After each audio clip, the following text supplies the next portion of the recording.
You're back. What is up? Big A here. Hey, we got a new patch for Deadlock, and there's a lot of changes. Apparently, Yoshi? It's not Yoshi, is it? Frog. The lead developer for this game, right, said that this was a minor patch update, but the patch update is actually significant. You can already see one of them just by looking at the screen here. There's way more screen. There's way more stuff going on. It's way zoomed out. The FOV got slided backwards. And I think that is because a lot of people were going into the files and making it bigger. But today, I just wanted to tell you guys some of the major changes that have happened to Deadlock to maybe get you to try out the game. And also for the people that have been playing it to understand what is new in the game. So number one is the FOV, right? Like, things are just way more, you can see way more with the FOV, which also means that aiming in, you're like looking from further back. So if you struggle with aiming from far distances like me, then this will be a problem for you. Maybe, maybe not, but I play a close range character.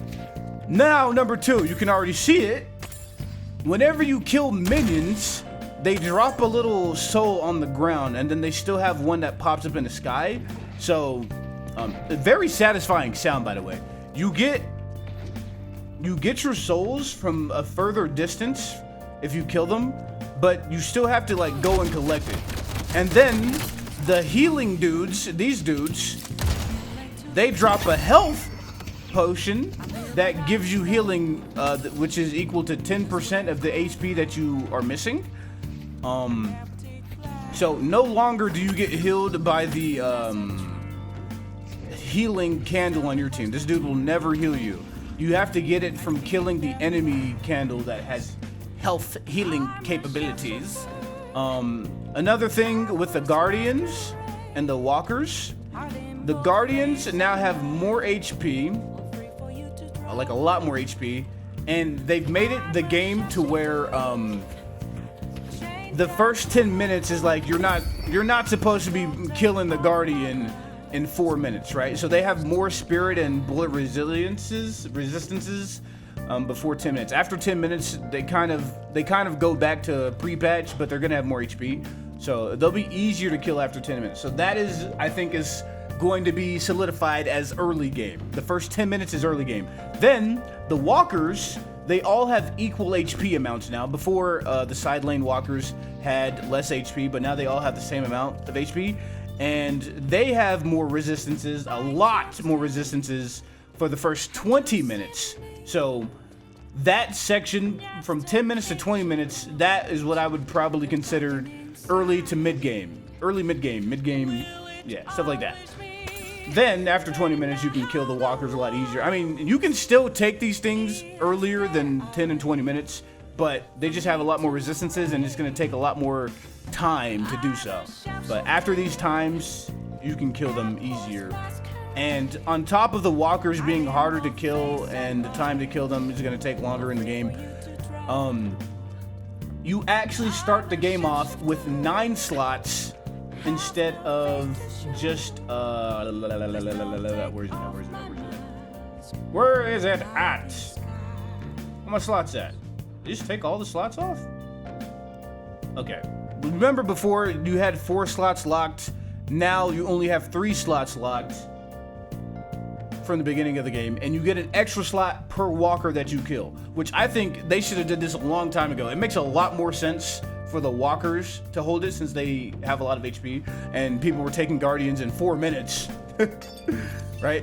So that's another really big change. Let's see, what is another really big change? Stamina.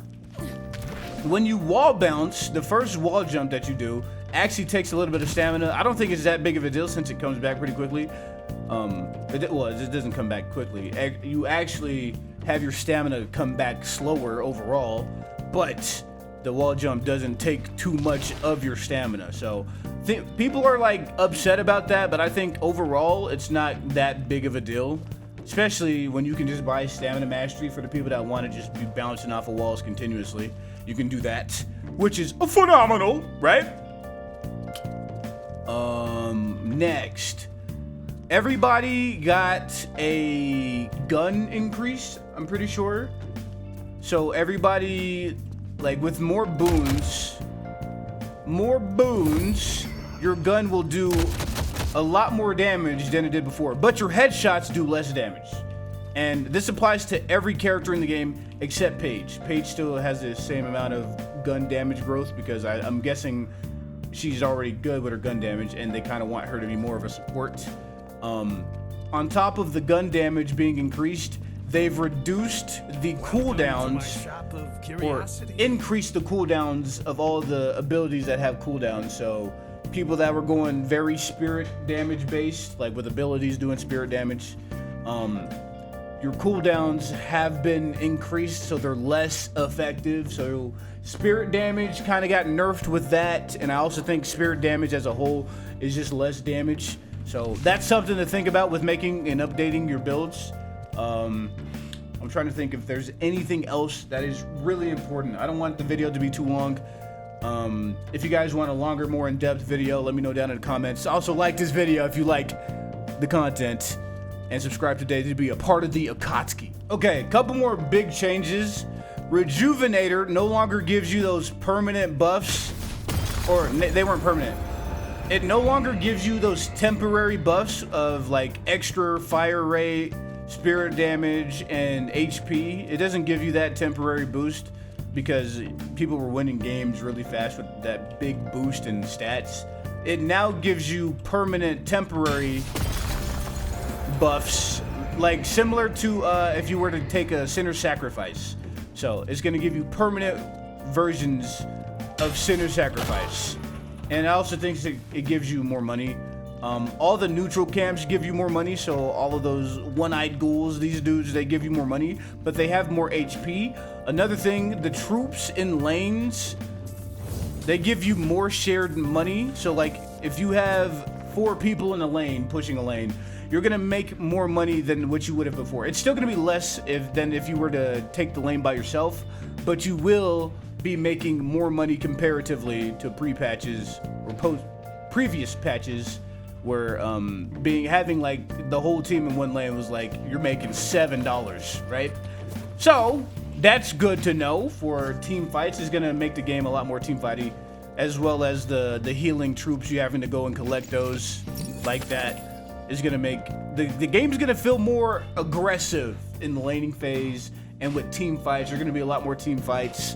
The games are gonna have a little bit more structure, knowing at this time is when you want to go and do these objectives with the Guardians and the Walkers and getting the extra slots. You're gonna be able to buy more things before 20 minutes and getting extra slots because you're gonna have an extra slot. And yeah, I would say those are probably the biggest changes that you need to worry about. I will now show you the full list of changes. Because it's so long, I don't want to read all of them. I didn't want this video to be too long. I'm just going to slowly zoom down it or scroll down it. You can pause it when you want to really take in the stats. There's a lot of changes to characters, a lot of item changes that make, in my opinion, Melee Calico a lot better, and you're probably going to be seeing a lot more Melee Calico on this channel, so hit the subscribe button for that as well. But yeah, look at all of these items, bro. All of these item changes. All of these, man. It's a lot. It's a lot. It is quite the change. But I think these are all good changes. I like them really like making the game feel better. And I think what they did with the walkers and the mid-boss is really good. And the zooming out, the FOV, I think all of that is really good. But thank you guys for watching this video. If you want me to do, like I said, a more in-depth video, just, let me know down in the comments, and I'll really break things down more between certain characters that you want to see. Subscribe today to be a part of the Akatsuki. It's been real and it's been fun, but it has been real fun. Until the next one. Peace!